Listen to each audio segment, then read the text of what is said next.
Dictation start होगी 5 second बाद। Yes, lesson number 87। उपाध्यक्ष महोदय, मैं इस बिल का स्वागत करता हूं। मुझे दुख है कि कई माननीय सदस्यों ने, जिन्होंने पता नहीं किस कारण से कहा तो यह कि वे इस बिल का स्वागत करते हैं, लेकिन वास्तव में इसका विरोध करने की उन्होंने कोशिश की है। आखिर इस बिल में कौन सी ऐसी चीज़ है जो कि हिंदी को कोई एक विशेष दर्जा दिलाती है? मैं पहले ही इस चीज़ को साफ कर देना चाहता हूँ कि मैं उन लोगों में से नहीं जो कि हिंदी के वास्ते कोई विशेष दर्जा चाहते हैं। मुझे तो ऐसा लगता है कि जो सदस्य महोदय ऐसा कहते हैं कि इस बिल के द्वारा हिंदी को कोई विशेष दर्जा दिया जा रहा है, उन्हें वास्तव में हिंदी का इतिहास मालूम नहीं है। हिंदी कुछ उन लोगों की भाषा है जो राष्ट्रीय विचार के थे, जिनका कि राष्ट्रीय आंदोलन में बहुत हाथ था। उन्होंने इसका प्रचार किया।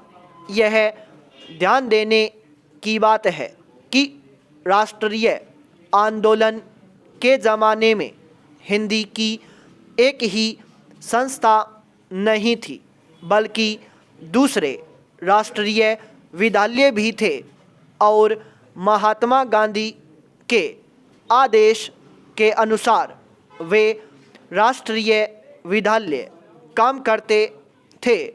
उनके द्वारा भी कुछ डिग्रियां और उपाधियां आदि बांटी जाती थीं।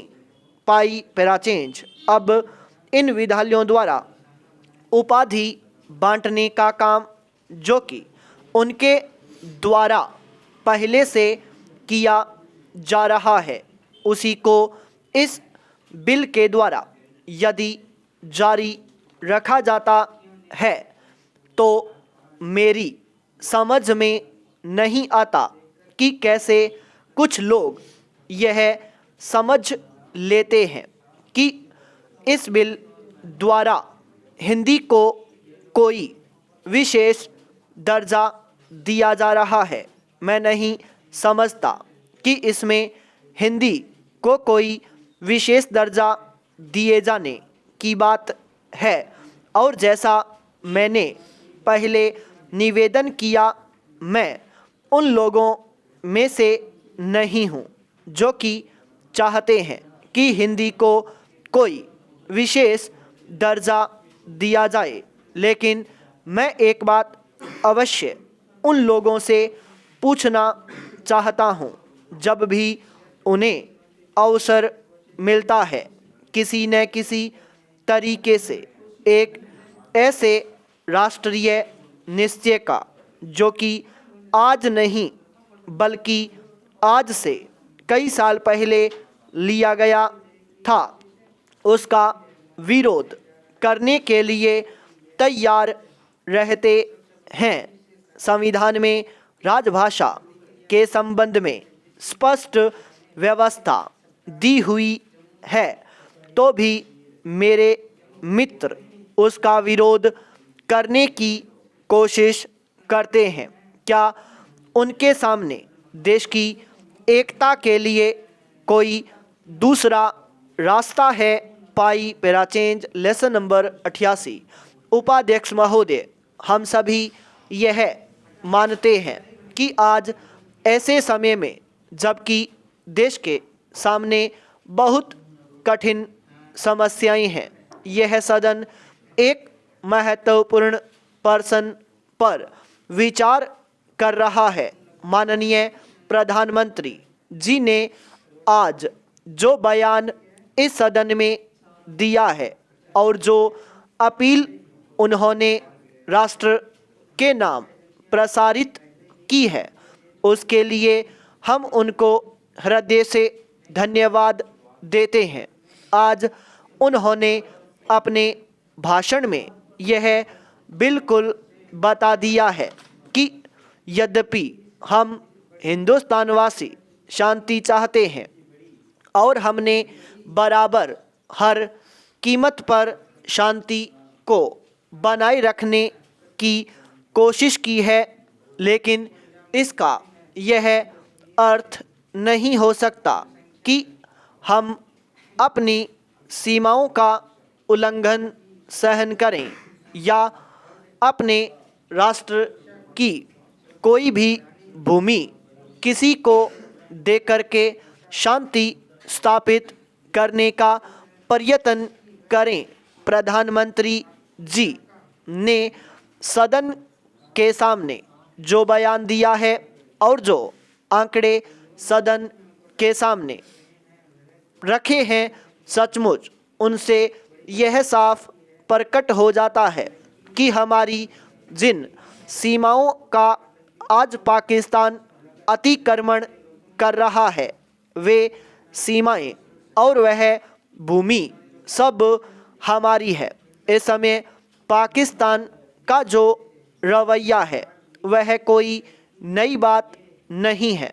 हमने बराबर पाकिस्तान की ओर दोस्ती का हाथ बढ़ाया है, लेकिन पाकिस्तान ने बराबर उस हाथ को काटने का प्रयत्न किया है।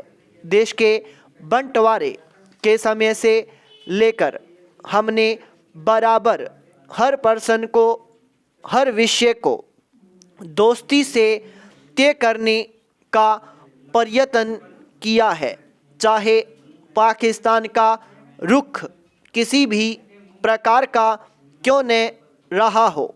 देश के बंटवारे के समय हमने पाकिस्तान के साथ में जो समझौता किया उसके अनुसार हमने पाकिस्तान को उसके हिस्से से अधिक दिया पाई पैरा चेंज। उसके बाद भी जब जब कोई पर्सन हमारे सामने आए हमने उनको उचित तरीके से तय करने का प्रयत्न किया। आज भी पाकिस्तान की तरफ हमारा करोड़ों रुपए का कर्ज है जिसको पाकिस्तान ने आज तक नहीं दिया है, लेकिन फिर भी हमने पाकिस्तान के साथ अच्छा बर्ताव रखा है। आज तक जो रुख पाकिस्तान अख्तियार करता है, अगर वही रुख हम भी अख्तियार करते तो नहर के पानी को बंद करके पूरे पाकिस्तान को वीरान कर सकते थे, किंतु हमने ऐसा नहीं किया। हमारे यहाँ पर मैट्रिक की पढ़ाई का पर्याप्त साहित्य नहीं है, लेकिन आवश्यकता होती है तब चीज़ें उपलब्ध हो जाती हैं। जो ही मैट्रिक में हमारी हिंदी और अन्य भारतीय भाषाएं माध्यम हुई, त्यों ही सारा साहित्य जो नहीं था वह 6 महीने के अंदर तैयार हो गया।